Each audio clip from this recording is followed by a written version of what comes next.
Hello my dear students, welcome back to my channel Sonia ma'am chemistry. So बच्चों, we were studying resonance और resonance में हम कहाँ तक सीख चुके हैं। We know how to draw resonating structures. हमें कॉन्जुगेशन के बारे में पता है, कितने टाइप्स के कॉन्जुगेशन होते हैं, राइट। और उससे रिलेटेड मैंने काफ़ी सारे क्वेश्चंस भी आपको करवाए थे। तो आज के क्लास में हम सीखेंगे कि आपके जितने भी रेजोनेटिंग स्ट्रक्चर्स हैं, उन रेजोनेटिंग स्ट्रक्चर्स में आप स्टेबिलिटी का कंपैरिजन कैसे करते हो। ठीक है, इसका मतलब हमें अब रेजोनेटिंग स्ट्रक्चर्स की स्टेबिलिटी पता लगानी है कि कौन सा रेजोनेटिंग स्ट्रक्चर ज़्यादा स्टेबल होगा, ठीक, कौन सा रेजोनेटिंग स्ट्रक्चर कम स्टेबल होने वाला है। तो चलिए स्टार्ट करते हैं हमारी क्लास। तो आज की क्लास हमारी बहुत ही इंटरेस्टिंग और बहुत ही ईजी होने वाली है। ठीक, तो बहुत बेसिक सी बातें हैं। एक बार हम अपने रूल समझ लेते हैं कि हम स्टेबिलिटी कंपैरिजन कैसे करते हैं। उसके बेसिस पे हम बहुत सारे क्वेश्चंस करेंगे और उसके बाद ये वाला आपका सब टॉपिक हो जाएगा बिल्कुल क्रिस्टल क्लियर। चलिए बच्चों, समझते हैं हम यहाँ पर कि आखिर आपको अगर रेजोनेटिंग स्ट्रक्चर्स की स्टेबिलिटी कंपेयर करनी है, ठीक, तो हम यहाँ पर लिख रहे हैं to compare stability of resonating structures. जब भी अगर हमें रेजोनेटिंग स्ट्रक्चर्स की स्टेबिलिटी को कंपेयर करना है, what we have to see, सबसे पहले जो हमें क्राइटेरिया है या फिर आप कहो जो फर्स्ट कंडीशन है, वो है हमें चेक करना होता है चार्ज। ठीक है, आपको ये देखना है कि क्या आपका जो रेजोनेटिंग स्ट्रक्चर है वो कोई चार्ज स्पीशीज है, मतलब उस पर कोई चार्जेस आ रहे हैं, पॉजिटिव चार्ज या नेगेटिव चार्ज, ठीक, या फिर उस पर कोई भी चार्ज नहीं है।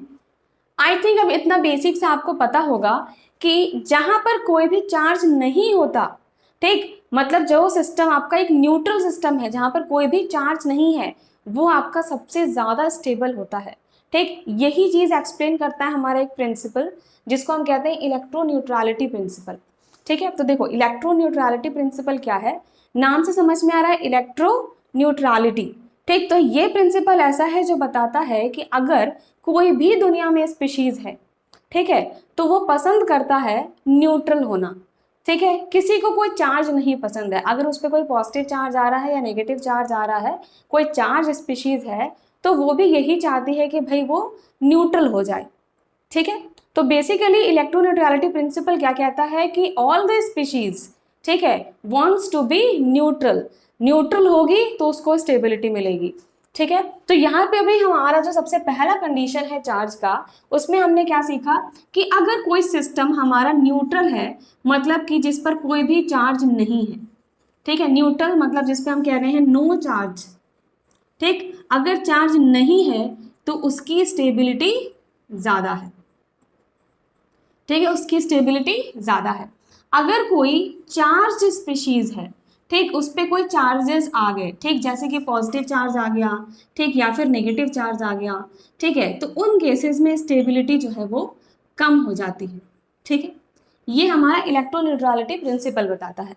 ठीक है, कि चार्ज स्पीशीज है तो स्टेबिलिटी कम, और कोई भी चार्ज नहीं है तो स्टेबिलिटी ज्यादा। अब नॉर्मली आपको ये भी देखना होगा, ठीक है, कि मतलब जितना ज्यादा चार्ज आएगा स्टेबिलिटी उतनी कम होगी, और जितना कम चार्ज होगा, है ना, उतना ही स्टेबिलिटी बढ़ेगी। तो आप इस बात को डायरेक्टली लिख सकते हो कि अगर लेस चार्ज है, ठीक है, लेस चार्ज है, चार्ज कम है, तो स्टेबिलिटी ज्यादा है। ठीक, लेस चार्ज तो स्टेबिलिटी ज्यादा। ठीक, एंड यहां पर लिख देते हैं and vice versa. Vice versa का मतलब क्या होता है कि भाई इसका ठीक अपोजिट। अपोजिट का मतलब कि अगर लेस चार्ज तो स्टेबिलिटी ज्यादा, तो मोर चार्ज तो स्टेबिलिटी कम, जितना चार्ज ज्यादा स्टेबिलिटी कम। ठीक है, तो हमें सबसे पहले यही चेक करना होता है। ठीक है, मान लीजिए इसके बेसिस पे आंसर नहीं आया, तो आपको सेकेंड जो चेक करना है वो चेक करना होता है नंबर ऑफ कोवैलेंट बॉन्ड्स। ठीक है, नंबर ऑफ कोवैलेंट बॉन्ड्स। ठीक है, देखो ये जो मैं आपको ऑर्डर बता रही हूँ ना कि पहले आप ये चेक करिए फिर ये चेक करिए, आपको यही ऑर्डर फॉलो करना है। ठीक, ऐसा मत करना कि पहले आप सेकंड वाला चेक कर लो फिर आप ये फर्स्ट वाला चेक करो। ठीक है, गलत आ जाएंगे आंसर्स ऐसे आपके। ठीक है, तो सबसे पहले आपको चार्ज ही देखना है, देन आपको नंबर ऑफ कोवैलेंट बॉन्ड्स ही देखने हैं। ठीक, जितने ज्यादा कोवैलेंट बॉन्ड्स होंगे, देखो मान लो आपके पास कई रेजोनेटिंग स्ट्रक्चर्स हैं, ठीक है, किसी एक रेजोनेटिंग स्ट्रक्चर में 3 बॉन्ड है, दूसरे रेजोनेटिंग स्ट्रक्चर में 4 बॉन्ड है। ठीक है, तो जहां पर नंबर ऑफ बॉन्ड्स ज्यादा है, नंबर ऑफ बॉन्ड ज्यादा मतलब वहां पे बॉन्ड फॉर्मेशन हो रहा है ना, बॉन्ड्स बन रहे हैं, इसका मतलब वो एक एक्सोथर्मिक रिएक्शन हो गई। ठीक है, एक्सोथर्मिक रिएक्शन हो गई, इसका मतलब क्या हुआ कि आपका जो मॉलिक्यूल है उसमें एनर्जी कम है, ठीक है, और एनर्जी कम तो उसकी स्टेबिलिटी ज्यादा हो जाती है, ठीक है। तो बेसिकली हमने कहा कि जितने नंबर ऑफ कोवेलेंट बॉन्ड्स ज्यादा होंगे तो नंबर ऑफ कोवेलेंट बॉन्ड्स जितने ज्यादा होंगे स्टेबिलिटी उतनी ही ज्यादा होगी। इसका मतलब ये दोनों आपस में डायरेक्टली प्रोपोर्शनल होते हैं कि नंबर ऑफ कोवेलेंट बॉन्ड जितने ज्यादा स्टेबिलिटी उतनी ज्यादा। इसका रीजन मैंने क्या बताया, एक बार फिर से सुन लो। मैंने बोला कि जहां पर जितने नंबर ऑफ डबल बॉन्ड्स अगर ज्यादा है, ठीक है, मतलब वहां पे बॉन्ड फॉर्मेशन हो रहा है ना, बॉन्ड्स एक्स्ट्रा हैं आपके पास, तो वहां पर अगर बॉन्ड एक्स्ट्रा है इसका मतलब वो एक एक्सोथर्मिक रिएक्शन है, एनर्जी रिलीज हो रही है, निकल रही है, ठीक है, एनर्जी रिलीज हो रही है। तो जो हमारा सिस्टम है उस सिस्टम में तो एनर्जी कम हुई ना, और एनर्जी कम हुई मतलब उस रेजोनेटिंग स्ट्रक्चर की स्टेबिलिटी ज्यादा हुई, ठीक है। तो इसलिए हम कहते हैं नंबर ऑफ कोवेलेंट बॉन्ड्स ज्यादा तो स्टेबिलिटी उस रेजोनेटिंग स्ट्रक्चर की ज्यादा, ठीक है। ये हम स्टेबिलिटी किसकी बात कर रहे हैं, we are talking about resonating structures, ठीक है, रेजोनेटिंग स्ट्रक्चर की स्टेबिलिटी के बारे में बात हो रही है। मान लीजिए आपका आंसर इससे भी नहीं आया, ठीक है, तो हम थर्ड प्रायोरिटी पर आते हैं, और थर्ड प्रायोरिटी होता है कि आपका चार्ज लोकेशन क्या है, ठीक है। चार्ज लोकेशन मतलब कि आपके पास जो भी चार्ज प्रेजेंट है, आपके पास पॉजिटिव चार्ज प्रेजेंट है, आपके पास नेगेटिव चार्ज प्रेजेंट है, वो चार्ज प्रेजेंट है तो आखिर है कहाँ पर, ठीक है। मान लीजिए कि अगर आपके पास, मैंने आपको ये पिछली क्लास में बताया था कि जब भी नेगेटिव चार्ज होता है तो नेगेटिव चार्ज मोर स्टेबल होता है मोर इलेक्ट्रोनेगेटिव एटम पर, ठीक है। तो हमने क्या कहा कि अगर नेगेटिव चार्ज है तो नेगेटिव चार्ज होता है हमारा more stable, negative charge more stable on more electronegative atom, ठीक है, एंड वाइस वर्सा लिख देते हैं। वाइस वर्सा का मतलब समझ आ गया, इसका ठीक अपोजिट। अगर कोई इलेक्ट्रोनेगेटिव एटम है उस पर नेगेटिव चार्ज ज्यादा स्टेबल होगा, ठीक है। कोई अगर लेस इलेक्ट्रोनेगेटिव एटम है जिसकी इलेक्ट्रोनेगेटिविटी कम है, ठीक है, तो उस पर हम कह सकते हैं आपका पॉजिटिव चार्ज स्टेबल हो सकता है, ठीक। तो negative charge more stable on more electronegative atom, ठीक है, और negative charge less stable on less electronegative atom, ठीक है। तो जितना इलेक्ट्रोनेगेटिविटी एटम की ज्यादा होगी उस पर नेगेटिव चार्ज ज्यादा स्टेबल होता है एंड वाइस वर्सा। चलिए मान लीजिए आपका आंसर इससे भी नहीं आया, तो हम फोर्थ नंबर हमारा नेक्स्ट प्रायोरिटी पर आगे बढ़ते हैं और हम देखते हैं यहाँ पर चार्ज सेपरेशन, ठीक है, चार्ज सेपरेशन। चार्ज सेपरेशन का मतलब क्या है कि जो चार्जेस हैं आखिर वो आपस में किस तरीके से सेपरेटेड हैं, ठीक है। अब यहाँ पर चार्ज सेपरेशन की जब भी बात आएगी तो वहां पर मतलब हो गया कि आपके पास एक से ज्यादा चार्जेस हैं, ठीक है, मोर देन वन चार्ज आपके पास प्रेजेंट है, ठीक है। तो आपको देखना है कि वो चार्जेस आपस में किस तरीके से सेपरेटेड हैं। अब आपको ये बात पता है कि जो लाइक चार्जेस होते हैं वो रिपल करते हैं, है ना, लाइक चार्जेस पास पास रहना नहीं चाहते, ठीक है, और जो ऑपोजिट नेचर होता है, ऑपोजिट चार्जेस होते हैं वो अट्रैक्ट करता है ना, आपको पता है अपोजिट अट्रैक्ट्स, ठीक है। तो अपोजिट चार्जेस जो होंगे मतलब प्लस और माइनस वो अट्रैक्ट करेंगे, मतलब वो नियर बाय होना पसंद करेंगे, ठीक है, आसपास होना पसंद करेंगे। और अगर आपके पास लाइक चार्जेस हैं मतलब प्लस प्लस या फिर माइनस माइनस, वो चाहेंगे कि भाई वो दूर दूर रहें, वो पास ना रहे, वो रिपल होना चाहेंगे, ठीक है, वो चाहेंगे कि वो दूर दूर रहें, फार अवे रहें, ठीक है। तो हम लिख सकते हैं चार्ज सेपरेशन में क्या कि like charges tend to be far away from each other, ठीक है। जो लाइक चार्जेस हैं मतलब कि प्लस प्लस दूर रहना चाहता है, ठीक है, दूर रहना चाहता है, ठीक है, माइनस माइनस दूर रहना चाहता है, ठीक है। और जो अपोजिट चार्जेस हैं, अपोजिट चार्जेस टेंड टू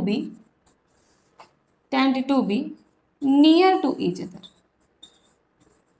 ठीक है। और जो अपोजिट चार्जेस होंगे वो आसपास रहना चाहते हैं, मतलब कि अगर प्लस माइनस है तो प्लस माइनस पास में रहेगा, ठीक है, बहुत कम डिस्टेंस है, ठीक, या फिर माइनस प्लस है तो ये आपस में पास में रहना चाहेंगे, ठीक है। तो इसको हम इस तरीके से समझ सकते हैं कि भाई यहाँ पर ये दूर रहना चाहते हैं, ठीक है, और इन केसेस में ये पास रहना चाहते हैं, ठीक है। मान लीजिए आपका आंसर इससे भी नहीं आता है, ठीक है, तो हमारे पास फिफ्थ ऑप्शन आ जाता है और वो आता है हमारा stability of intermediate, stability of intermediate. ठीक है, अब यहाँ पर आपको इंटरमीडिएट की स्टेबिलिटी चेक करनी पड़ती है। अभी मैं आपको ये रूल्स बता रही हूँ, अभी जब मैं आपको क्वेश्चंस कराऊंगी तो बहुत अच्छे से आपको ये चीज़ें समझ में आ जाएंगी, डोंट वरी। ठीक है, लास्ट हमारे पास ऑप्शन क्या है, स्टेबिलिटी ऑफ इंटरमीडिएट चेक करने का मतलब यहाँ पर याद करिए मैंने स्टार्टिंग आपको पढ़ाया था इंडक्टिव इफेक्ट, है ना। जब मैंने इंडक्टिव का आपको एप्लीकेशन पढ़ाया तो एक एप्लीकेशन उसमें से स्टेबिलिटी ऑफ इंटरमीडिएट था। हमने देखा था कि अगर प्लस आई ग्रुप लगता है तो वो स्टेबिलिटी बढ़ाता है या घटाता है, माइनस आई ग्रुप लगता है तो वो स्टेबिलिटी बढ़ाएगा या घटाएगा इंटरमीडिएट की। ठीक है, वैसे ही हम ये जो भी इलेक्ट्रॉनिक इफेक्ट्स पढ़ रहे हैं, हमने इंडक्टिव पढ़ा, ठीक, हम रेजोनेंस पढ़ रहे हैं, अभी हम मेसोमेरिक इफेक्ट पढ़ेंगे, फिर हम हाइपर कॉन्जुगेशन इफेक्ट पढ़ेंगे। तो ये जो हमारे सारे इलेक्ट्रॉनिक इफेक्ट्स हैं ना, ये बेसिकली स्टेबिलिटी ऑफ इंटरमीडिएट को बताते हैं। ठीक, ये बताते हैं कि आपका जो इंटरमीडिएट है वो स्टेबल बनेगा या कम स्टेबल बनेगा। ठीक है, तो स्टेबिलिटी ऑफ इंटरमीडिएट चेक करने के लिए अब मुझे हमारे इलेक्ट्रॉनिक इफेक्ट्स ही देखने पड़ेंगे। ठीक है, मुझे यही चेक करना पड़ेगा कि क्या वहाँ इंडक्टिव लग रहा है, क्या वहाँ मेसोमेरिक लग रहा है, ठीक, क्या वहाँ हाइपर कॉन्जुगेशन लग रहा है, क्या वहाँ रेजोनेंस लग रहा है। ठीक, तो बेसिकली स्टेबिलिटी ऑफ इंटरमीडिएट कैसे बताया जाता है, बाय इलेक्ट्रॉनिक फैक्टर्स। ठीक है, इलेक्ट्रॉनिक फैक्टर्स, और इन फैक्टर्स में ही आपका सारा का सारा वही पार्ट है जो हम जीओसी में पढ़ रहे हैं अभी। ठीक है, मतलब यहीं पर आपको चेक करना है आपका इंडक्टिव इफेक्ट, यहीं चेक करना है आपको रेजोनेंस, यहीं चेक करना है मेसोमेरिक, यहीं पर चेक करना है हाइपर कॉन्जुगेशन। ठीक है, अभी क्या ऑर्डर है क्या है अभी मैं यहाँ पे आपको डिटेल में नहीं बता रही हूँ, बिकॉज अभी हम रेजोनेंस ही पढ़ रहे हैं। एक बार हम धीरे धीरे हमारा मेसोमेरिक हाइपर कॉन्जुगेशन भी कर लें तो ये बात आपको ऑटोमेटिकली समझ में आ जाएगी। ठीक है, तो this is the order to compare stability of resonating structure. सबसे पहले चार्ज देखना, कम चार्ज स्टेबिलिटी ज्यादा। ठीक है, फिर नंबर ऑफ कोवेलेंट बॉन्ड्स देखना, जितने ज्यादा बॉन्ड्स आपके होंगे उतना ही स्टेबिलिटी ज्यादा होगी। फिर चार्ज लोकेशन देखना, अगर चार्ज हमारा नेगेटिव चार्ज मोर इलेक्ट्रोनेगेटिव एटम पे है तो वो ज्यादा स्टेबल है। ठीक है, चार्ज सेपरेशन देखना, अगर अपोजिट चार्जेस है तो वो आसपास रहेंगे, अगर वो लाइक चार्जेस हैं तो वो दूर होने चाहिए। ठीक है, ओके, स्टेबिलिटी ऑफ इंटरमीडिएट की बात करें तो वहां पर आपके इलेक्ट्रॉनिक फैक्टर्स आ जाएंगे, मतलब यही जो हम जीओसी में पढ़ रहे हैं, inductive, mesomeric, resonance, hyper conjugation, इनके बेस पे आप इंटरमीडिएट्स की स्टेबिलिटी को बताते हो। ठीक है, चलिए बच्चों, अब हम इसी सारी कहानी को समझते हैं क्वेश्चंस के थ्रू, बिकॉज क्वेश्चंस ही तो आएंगे ना एग्जाम में। ठीक है, तो क्वेश्चंस के थ्रू देखते हैं कि आखिर हमें ये कैसे अप्लाई करना है।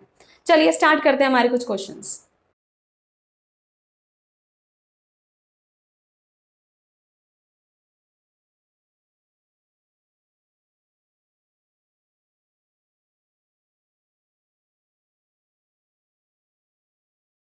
चलिए बच्चों, करते हैं हम कुछ यहाँ पर क्वेश्चन। तो स्टार्ट करते हैं हमारे सबसे पहले क्वेश्चन से।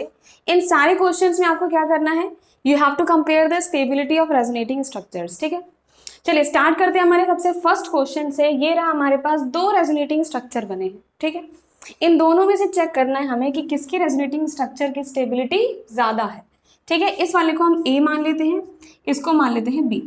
ठीक है, मैंने अभी जस्ट बताया आपको कि जब भी हमें स्टेबिलिटी रेजोनेटिंग स्ट्रक्चर की कंपेयर करनी है, सबसे पहले आप क्या चेक करते हो, मैं यहाँ पर ऑर्डर फिर से लिख रही हूँ।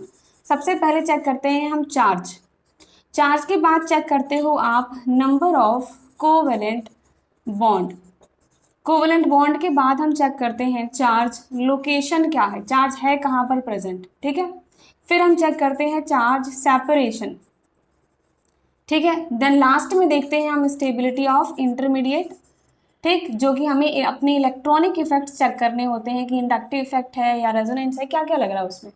ठीक है, चलिए चार्ज से शुरू करें। देखो यहाँ पर आपके पास इस पूरे में एक पॉजिटिव चार्ज है, यहाँ पर भी देखें तो एक पॉजिटिव चार्ज है, मतलब चार्ज तो बराबर हो गया। अगर चार्ज बराबर हो गया तो मतलब चार्ज के बेसिस पे आप आंसर नहीं दे पा रहे हो। ठीक है, अब हम अपने सेकेंड फैक्टर पे आएंगे। सेकेंड फैक्टर क्या है आपका, नंबर ऑफ कोवेलेंट बॉन्ड। ठीक है, इसमें बताओ बॉन्ड्स कितने हैं। देखो ये CH3 का मैं यहाँ पर ऐसे HH काउंट करूँ कोई मतलब नहीं है उस बात का, यहाँ पर भी CH3 है, यहाँ पर भी CH3 है, तो जो कॉमन है उसमें हमें बार बार कोवेलेंट बॉन्ड्स काउंट करने की जरूरत नहीं है। ठीक है, तो हमने यहाँ पर देखा कि भाई यहाँ पर एक बॉन्ड, ये रहा आपके पास दो बॉन्ड। ठीक है, यहाँ पर देखिए 1 2 और 3, मतलब यहाँ पर आपके पास बीच में दो बॉन्ड्स थे, यहाँ पर 3 बॉन्ड्स आ चुके हैं। इस वाले में नंबर ऑफ कोवेलेंट बॉन्ड्स ज्यादा हो गए, इसका मतलब इसकी स्टेबिलिटी ज्यादा है as compare to this one. ठीक है। कुछ बच्चे देखो गलतियां कहाँ करते हैं, कुछ बच्चे गलती करेंगे कि वो डायरेक्टली देखेंगे कि भाई यहाँ पर तो कार्बन पर पॉजिटिव चार्ज है और यहाँ पर तो ऑक्सीजन पर पॉजिटिव चार्ज है, तो ऑक्सीजन तो बहुत इलेक्ट्रोनेगेटिव एटम होता है ना, और इलेक्ट्रोनेगेटिव पर तो नेगेटिव चार्ज स्टेबल है, यहाँ तो पॉजिटिव आ गया, ये तो लेस स्टेबल हो गया, और आप तुरंत आंसर लिख देते हो कि भाई ए ग्रेटर देन बी। लेकिन मैं बार बार कह रही हूँ, you have to follow the order, बिना ऑर्डर के आपका आंसर गलत ही होगा। ठीक है, तो पहले चार्ज देखना है, then number of covalent bonds देखने हैं, तो नंबर ऑफ कोवेलेंट बॉन्ड्स ज्यादा है, दैट्स व्हाई हम कहेंगे कि यहाँ पर बी ग्रेटर देन ए हुआ। ठीक है, इसकी स्टेबिलिटी ज्यादा है as compare to this one. चलिए सेकंड क्वेश्चन पर आते हैं।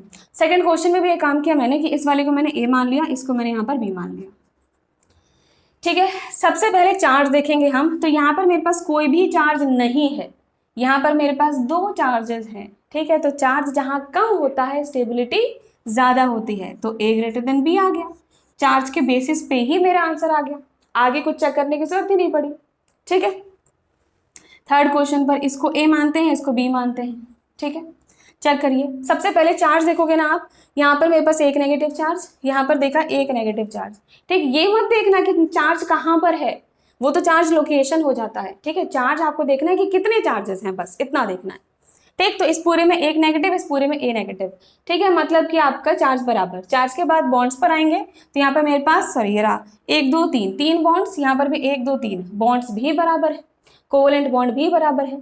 फिर आएंगे हम चार्ज लोकेशन पर, तो यहाँ देखा कि ऑक्सीजन पर नेगेटिव है, यहाँ पर कार्बन पर नेगेटिव है, तो negative charge is more stable on more electronegative atom, तो ऑक्सीजन पर नेगेटिव ज्यादा स्टेबल है, तो हम यहाँ पर कहेंगे कि आंसर होगा ए ग्रेटर देन बी। क्लियर इतनी बातें? ठीक है, चलिए आ जाइए फोर्थ नंबर क्वेश्चन पर। फोर्थ में हमारे पास 3 रेजोनेटिंग स्ट्रक्चर हैं, इसको ए मानते हैं, इसको बी मानते हैं, इसको सी मानते हैं। ठीक है, तीनों में कंपेयर करते हैं। सबसे पहले देखोगे आप चार्ज, किसमें कितना चार्ज है। यहाँ देखा 1 और 2, 2 चार्जेस है मेरे पास। ठीक है, यहाँ देखा 1 2 3 4, 4 है मेरे पास चार्ज, यहाँ देखा 1 2 3 4, यहाँ पर भी 4 चार्जेस हैं, तो यहाँ पर 2 चार्ज, यहाँ 4, यहाँ 4, सबसे कम चार्ज कहाँ है, ए पर, मतलब सबसे ज्यादा स्टेबल हमारा ए होगा। ठीक है, उसके बाद बी या सी में से हमें कंपैरिजन करना होगा। अब बी सी में हमारे पास चार्ज तो बराबर है, दोनों में 4 4 चार्जेस हैं, तो चार्ज के बाद आएंगे अब हम number of covalent bond check करेंगे। यहाँ पर मेरे पास 1 2 3 बॉन्ड्स, यहाँ पर भी 3 बॉन्ड्स हैं। ठीक है, इसका मतलब बॉन्ड्स भी हमारे पास बराबर हैं। देन हम आएंगे चार्ज लोकेशन पर, तो आपने देखा भाई देखो कार्बन पे प्लस, यहाँ पर कार्बन पे माइनस। ठीक, अब कार्बोकैटायन कार्बोनाइन पे कंपेयर तो नहीं कर सकते आप। ठीक है, यहाँ पर ओ पे माइनस, ओ पे माइनस, यहाँ ओ पे माइनस, ओ पे माइनस, इतना तो सेम रहा, लेकिन डिफरेंस कहाँ आया, यहाँ ओ पे माइनस है, यहाँ ओ पे प्लस है, तो negative charge more stable on more electronegative atom, तो B is more stable than C. Clear इतनी बातें? ठीक है, चलिए बच्चों आते हैं हमारे फिफ्थ नंबर क्वेश्चन पर। तो फिफ्थ क्वेश्चन में हमारे पास इसको मानते हैं ए, इसको मानते हैं बी, इसको मानते हैं सी, और लास्ट वाले को मानते हैं डी। ठीक है, A B C D 4 options हैं। ठीक है, सबसे पहले चेक करोगे आप चार्ज, तो हमने देखा कि ए में कोई भी चार्ज नहीं, यहाँ पर 2 चार्जेस हैं, यहाँ पर 2 चार्जेस हैं, यहाँ पर भी 2 चार्जेस हैं। ठीक है, तो जहाँ चार्ज नहीं है वो सबसे ज़्यादा स्टेबल, ए सबसे स्टेबल। फिर कंपेयर किया बी सी और डी को। ठीक है, चार्ज इन सब में अभी तो 2 2 था ही। ठीक है, चार्ज के बाद क्या देखोगे, number of covalent bond, check करो बॉन्ड कितने हैं, 1 2 3 4 5।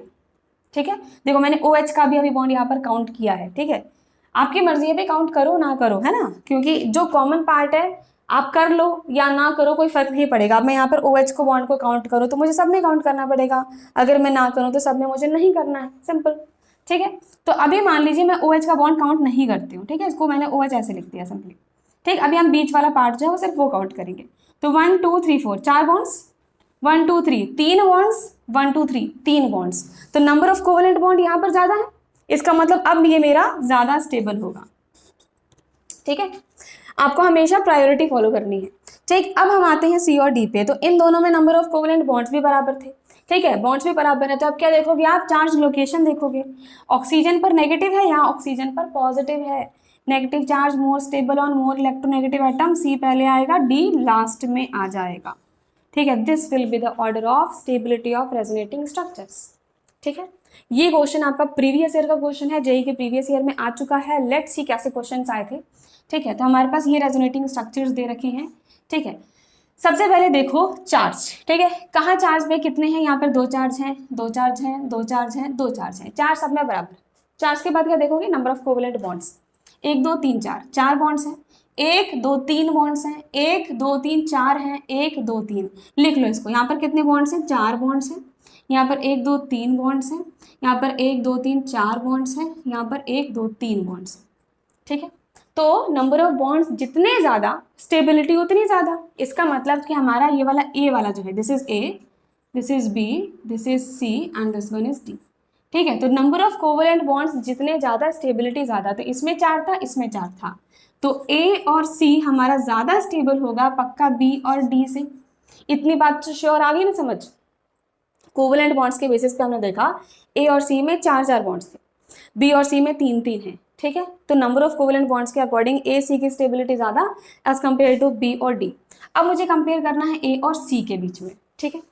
चलो ए सी को कंपेयर करें पहले, ए और सी को। इनमें नंबर ऑफ कोवेलेंट बॉन्ड्स तो बराबर हैं, अब मुझे आना पड़ेगा चार्ज लोकेशन पर, ठीक है। चार्ज लोकेशन देखा, एक नाइट्रोजन पे प्लस, एक नाइट्रोजन पर नेगेटिव। यहाँ देखा नाइट्रोजन पे प्लस, यहाँ पर कार्बन पर नेगेटिव, ठीक है। तो डिफरेंस क्या है, नाइट्रोजन पे प्लस, ठीक है, यहाँ पर भी नाइट्रोजन पे प्लस सेम बैठा, ठीक है। यहाँ देखा कि नाइट्रोजन पर नेगेटिव है, यहाँ पर कार्बन पर नेगेटिव है। बताइए कार्बन और नाइट्रोजन में से इलेक्ट्रोनेगेटिविटी किसकी ज्यादा होती है, बोलो। कार्बन नाइट्रोजन ऑक्सीजन है ना, तो हमारे पास नाइट्रोजन की इलेक्ट्रोनेगेटिविटी ज्यादा है, तो नाइट्रोजन पर नेगेटिव चार्ज ज्यादा स्टेबल होगा एज कंपेयर टू कार्बन, ठीक है। तो इसलिए हमारा ये नाइट्रोजन पर नेगेटिव ज्यादा स्टेबल, तो हमारा ए और सी में से आ जाएगा आंसर कि ए ग्रेटर देन सी, ठीक है। चार्ज लोकेशन के बेसिस पे आपने आंसर दिया है।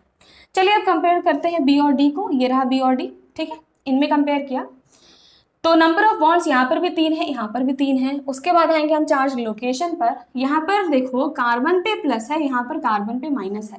अब मैं इसमें तो कंपेयर नहीं कर सकते, एक कार्बन पे प्लस, एक पे कार्बन पे नेगेटिव, ठीक, ये कंपेरिजन नहीं किया जा सकता, एक कार्बोकैटायन एक कार्बन है, ठीक है।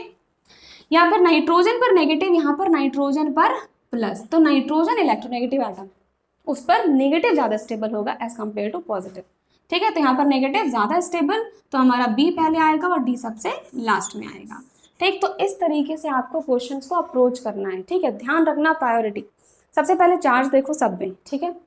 चार्ज के बेसिस पे हमें जितना समझ में आता है उस हिसाब से लिख लीजिए ऑर्डर, ठीक है। चार्ज के बाद हम नंबर ऑफ कोवेलेंट बॉन्ड्स पे आएंगे, जिसमें बॉन्ड ज्यादा उनकी स्टेबिलिटी ज्यादा, जिसमें बॉन्ड्स कम उनकी स्टेबिलिटी कम, ठीक है। देन थर्ड फैक्टर पे आओगे आप, ठीक है। तो एक एक करके हम प्रायोरिटी वाइज ही फैक्टर्स को चेक करेंगे, ठीक है। सेवेंथ क्वेश्चन पर आइए। सबसे पहले देखेंगे चार्ज, कोई भी चार्ज नहीं है, ये हमारा ए है, ये बी है, ये सी है, ठीक है। कोई भी चार्ज नहीं है, यहाँ दो चार्जेस हैं, यहाँ दो चार्ज हैं। सबसे ज्यादा स्टेबल बोलो कौन, जहाँ कोई भी चार्ज नहीं है, तो सबसे पहले तो मेरा ए आएगा, ठीक है। बी और सी में से देखें तो यहाँ पर हमारे पास दो चार्जेस, यहाँ पर भी दो चार्जेस, चार्जेस तो बराबर हैं। उसके बाद आएंगे हम नंबर ऑफ कोवेलेंट बॉन्ड्स पे, तो यहाँ पर एक दो दो बॉन्ड्स हैं, यहाँ पर एक दो तीन बॉन्ड्स हैं। नंबर ऑफ बॉन्ड्स मेरे यहाँ पर ज़्यादा हो गए, इसलिए मेरा सी पहले आ जाएगा, बी बाद में आएगा, ठीक है। आ रहा है ना समझ, किस बेसिस पे कर रहे हो आप, ठीक है। एट्थ क्वेश्चन देखो। अब एट्थ क्वेश्चन में अगर हम देखें सबसे पहले चार्ज, तो एक चार्ज है, एक चार्ज है, ठीक है। देन हमने देखा अपना नंबर ऑफ बॉन्ड्स, तो दो और तीन, यहाँ पर एक और दो तीन, ठीक है, दोनों में तीन तीन हो गए, ठीक है। फिर हम देखेंगे हमारा चार्ज लोकेशन, तो देखा यहाँ पर नाइट्रोजन पे प्लस है, यहाँ पर कार्बन पे प्लस है, ठीक है। अब आप सोचोगे कि भाई नाइट्रोजन पर तो प्लस हमारा स्टेबल नहीं होता है, ठीक, तो हम इसको ज़्यादा स्टेबल क्या देंगे। ऐसी गलतियाँ नहीं करना प्लीज़, ठीक। यहाँ स्टार मार्क लगाइए और प्लीज़ ध्यान रखना कि जब भी आप रेजोनेटिंग स्ट्रक्चर्स की स्टेबिलिटी चेक करते हो ना, प्लीज़ ये तो चेक करो कि कम से कम कि आपका जो यहाँ पे स्ट्रक्चर लिखा है वो स्ट्रक्चर सही स्ट्रक्चर भी है क्या। यहाँ पर हमने नाइट्रोजन का तीन दो पाँच पाँच बॉन्ड्स बना दिए, नाइट्रोजन कभी भी पेंटावलेंट नहीं हो सकता है, राइट। तो ये स्ट्रक्चर ही हमारा गलत है, this is a wrong structure, ठीक है। ये स्ट्रक्चर ही हमारा कैसा है, रॉन्ग स्ट्रक्चर है, ठीक है। अगर ये गलत स्ट्रक्चर है इसका मतलब इसकी स्टेबिलिटी तो कुछ है ही नहीं, ठीक है। तो यहाँ पर तो ये स्ट्रक्चर ही गलत है, हमारा यही वाला स्टेबल है, ठीक। तो ये तो स्टेबल है ही नहीं, ठीक है। Do not exist, wrong structure do not exist. Clear इतनी बात, ध्यान रखना इन बातों का कि जब भी आप कंपैरिजन करते हो एटलीस्ट स्ट्रक्चर पर भी ध्यान दीजिए कि is it a valid Lewis structure, ठीक है। चलिए आ जाइए नाइन्थ क्वेश्चन। बच्चों यहाँ पर मैंने कैमरा एडजस्ट किया है। सबसे पहले आई थी कि चार्ज नहीं दिख रहा था, ठीक है। तो हमारी फर्स्ट प्रायोरिटी पहले चार्ज है, then number of covalent bonds, then location कि चार्ज कहाँ पर प्रेजेंट है, देन चार्ज सेपरेशन, और सबसे लास्ट में हमारा stability of intermediate using electronic effects, ठीक है। So this is the order which you have to follow while comparing stability of. So बच्चों जिसका डर था वही हुआ, फिर से बीच में कैमरा बंद हो गया। तो हमारे जो बाकी क्वेश्चन थे 8 क्वेश्चन तक हम डिस्कस कर चुके हैं, राइट। और फिर मैंने पूरा इरेज भी कर दिया था, तो मैंने दोबारा से आपके सामने वही क्वेश्चंस लिखे हैं बचे हुए 9th 10th और 11th, ठीक है। तो चलिए फटाफट देखते हैं इन क्वेश्चंस को। तो 9th क्वेश्चन हमारा क्या है, यहाँ पर आपके पास 4 ऑप्शंस हैं और आपसे पूछा है कि लीस्ट स्टेबल रेजोनेटिंग स्ट्रक्चर क्या होगा, ठीक है। तो यहाँ पर देखिए, अगर हम सारे अपने ऑप्शंस में हमारे पास क्या है, NO2 ग्रुप लगा हुआ है, ठीक है। आप देख सकते हो यहाँ पर है N double bond O N पे प्लस O पे minus, N double bond O N पे प्लस O पे माइनस। यहाँ पर लगा है आपके पास 2 N डबल बॉन्ड O। इसका मतलब यहाँ पर नाइट्रोजन के कितने बॉन्ड्स बन गए, 1 2 3 4 और 5। तो सेम वही जो हमारे 8th क्वेश्चन में कहानी थी कि नाइट्रोजन के 5 बॉन्ड्स नहीं बन सकते, it can never be pentavalent. तो ये वाला स्ट्रक्चर हमारा सबसे हम कह सकते हैं कि लीस्ट स्टेबल है, ठीक। तो यहाँ पर आपसे लीस्ट स्टेबल पूछा था, so this one will be your answer, ठीक है। चलिए आते हैं बच्चों हम 10th क्वेश्चन पर। 10th क्वेश्चन में भी आपके पास 4 ऑप्शंस हैं और आपको वही बताना है कि लीस्ट स्टेबल रेजोनेटिंग स्ट्रक्चर क्या होगा, ठीक है। तो इसमें अगर हम सबसे पहले जो सबसे चेक करते हैं वो हम चेक करते हैं चार्ज, ठीक है। फर्स्ट ऑप्शन में आपने चार्ज देखा 1 2 3 4, 4 चार्जेस हैं, 1 2 3 4 यहाँ पर भी 4 हैं, 1 2 3 4 यहाँ भी चार्ज हैं, 1 2 3 4 यहाँ भी 4 ही चार्जेस हैं, ठीक। तो चार्ज हमारा सब में बराबर हो गया, ठीक है। अब चार्ज बराबर हो जाता है तो हम किस पर आते हैं, हम आते हैं हमारे नंबर ऑफ कोवेलेंट बॉन्ड्स पर। तो चेक करते हैं बॉन्ड्स कितने हैं, 1 2 3 4 5 6 7 और 8 बॉन्ड्स हैं। यहाँ देखो 1 2 3 4 5 6 7 और 8, यहाँ पर भी 8 बॉन्ड है। यहाँ देखा 1 2 3 4 5 6 7 8, यहाँ 1 2 3 4 5 6 7 8, मतलब सब में नंबर ऑफ कोवेलेंट बॉन्ड्स भी हमारे बराबर हैं, 8 ही हैं, ठीक है। तो हम उसके बेसिस पे भी आंसर नहीं दे पाए, ठीक है ना। इसके बाद हम आते हैं हमारे थर्ड ऑप्शन पर या थर्ड प्रायोरिटी पर, वो है हमारा चार्ज लोकेशन, कि चार्ज आखिर प्रेजेंट कहाँ पर है। तो चलो कंपेयर करते हैं। यहाँ पर अगर मैं देखूँ तो यहाँ पर आपके पास एक नाइट्रोजन पे प्लस एक ऑक्सीजन पे माइनस, ठीक है। एक नाइट्रोजन पे प्लस ऑक्सीजन पे माइनस, नाइट्रोजन पे प्लस ऑक्सीजन पे माइनस, नाइट्रोजन पे प्लस ऑक्सीजन पे माइनस, ठीक, सब बराबर है, ठीक है। बाकी के जो अदर चार्जेस हैं, कार्बन पे प्लस कार्बन पे माइनस, यहाँ भी कार्बन पे प्लस कार्बन पे माइनस, कार्बन पे प्लस कार्बन पे माइनस, कार्बन पे प्लस और ऑक्सीजन पर माइनस है अब यहाँ पर, ठीक है। ऑक्सीजन पर माइनस है, इसका मतलब कि यहाँ पर इस वाले केस में हमारा नेगेटिव चार्ज मोर इलेक्ट्रोनेगेटिव एटम पे है। तो सबसे ज़्यादा स्टेबल अब मेरा क्या हुआ, डी, ठीक। तो डी जो है वो हमारा सबसे पहले आ जाएगा, ठीक है। डी हमारा सबसे पहले आने वाला है, ठीक है। चलिए इसके बाद हम यहाँ पर अपना चार्ज लोकेशन चेक कर चुके हैं। चार्ज लोकेशन के बाद आते हैं हम चार्ज सेपरेशन पर, ठीक है। तो चार्ज सेपरेशन चेक करते हैं एक बार। चार्ज सेपरेशन में आपने देखा कि यहाँ पर अगर हम फर्स्ट ऑप्शन देखें तो प्लस प्लस, दो आपके पास लाइक चार्जेस है ना आसपास हैं, लेकिन हमें पता है कि लाइक चार्जेस तो आसपास नहीं हो सकते हैं, ठीक है, वो तो दूर रहना पसंद करते हैं। बाकी अगर ऑप्शंस में देखें तो प्लस माइनस ऑपोजिट चार्जेस आसपास हैं। यहाँ देखें तो प्लस माइनस ऑपोजिट चार्जेस हैं, ठीक है। प्लस यहाँ पे भी प्लस माइनस ऑपोजिट चार्जेस आसपास हैं। लेकिन ए वाले ऑप्शन में हमें नजर आया कि यहाँ पर आपके पास लाइक चार्जेस थे प्लस प्लस, ये दोनों आसपास हैं और लाइक चार्जेस आसपास रहना नहीं पसंद करते। इसका मतलब ये हमारा लीस्ट स्टेबल रेजोनेटिंग स्ट्रक्चर है, ठीक है। तो ए मेरा सबसे लास्ट में आएगा, यस। तो ए मेरा यहाँ पर सबसे लास्ट में आ रहा है, ठीक है। अब लास्ट मुझे कंपेयर करना है बी और सी को। तो इन दोनों को अगर कंपेयर किया जाए तो चार्ज लोकेशन तो यहाँ पर हमारी सेम थी, चार्ज सेपरेशन भी देखा तो चार्ज सेपरेशन भी हमारा क्या है, ऑपोजिट चार्जेस आपके आसपास दिख रहे हैं, ठीक। लेकिन हमने देखा कि यहाँ पर प्लस माइनस ऑपोजिट चार्ज ये आसपास है, यहाँ पर ये प्लस माइनस ऑपोजिट चार्ज आसपास है, ठीक है। इसके बाद अगर हम देखें कि भाई ये माइनस और ये प्लस, ये दोनों ऑपोजिट चार्जेस हैं बट ये दोनों दूर हैं। यहाँ पर देखो तो ये प्लस माइनस आसपास, ये भी प्लस माइनस आसपास, ये भी प्लस माइनस आसपास, तो यहाँ पर ऑपोजिट चार्जेस बिल्कुल पास पास है। यहाँ पर ये डिस्टेंस दूर हो चुका है, तो हम कह सकते हैं कि बी और सी में से बी हमारा ज़्यादा स्टेबल है। ऐसा क्यों कहा मैंने, बिकॉज बी वाले केस में हमें नज़र आ रहा है कि ऑपोजिट चार्जेस ज़्यादा आसपास है, क्लोज टू ईच अदर है, ठीक है, तो ये हमारा यहाँ पर परफेक्ट ऑर्डर हो चुका है। और यहाँ पर पूछा था आपसे लीस्ट स्टेबल, तो लीस्ट स्टेबल क्या है, लीस्ट स्टेबल हमारा ए है। ठीक है, तो हम लीस्ट स्टेबल भी बता सकते हैं या आपको कंप्लीट ऑर्डर लिखना है, ऑर्डर भी लिख सकते हो। ठीक है, नेक्स्ट लास्ट क्वेश्चन पे आते हैं, हमारा 11th क्वेश्चन जो कि आपके प्रीवियस ईयर में आ चुका है, तो एक बार देखते हैं। ठीक है, जेई के प्रीवियस ईयर में आ चुका है, 2 ऑप्शन है आपके पास। ठीक, तो यहाँ पर सबसे पहले आप चार्ज चेक करोगे, यहाँ देखा एक चार्ज है, यहाँ पर भी एक चार्ज है। ठीक है, अब चेक करेंगे नंबर ऑफ कोवेलेंट बॉन्ड्स, तो 1 2 3 4 1 2 3 4। ठीक है, नंबर ऑफ कोवेलेंट बॉन्ड्स भी बराबर। अब देखेंगे चार्ज लोकेशन, तो कार्बन पे प्लस है, यहाँ पर भी कार्बन पे प्लस है। ठीक है, चार्ज लोकेशन से भी आंसर नहीं आया। अब हम पहुंचेंगे हमारे चार्ज सेपरेशन पर, तो यहाँ पर सेपरेशन के लिए मैंने कहा था ना कि एक से ज्यादा चार्जेस होने चाहिए, बट यहाँ तो एक ही चार्ज है, तो चार्ज सेपरेशन से भी आप कुछ नहीं बता पाए। ठीक, तो हमारे अब लास्ट फैक्टर पे आएंगे जो है आपका स्टेबिलिटी ऑफ इंटरमीडिएट। तो बोलो कौन सा इंटरमीडिएट है यहाँ पर है मेरे पास पॉजिटिव चार्ज। ठीक, मतलब कार्बोकैटायन।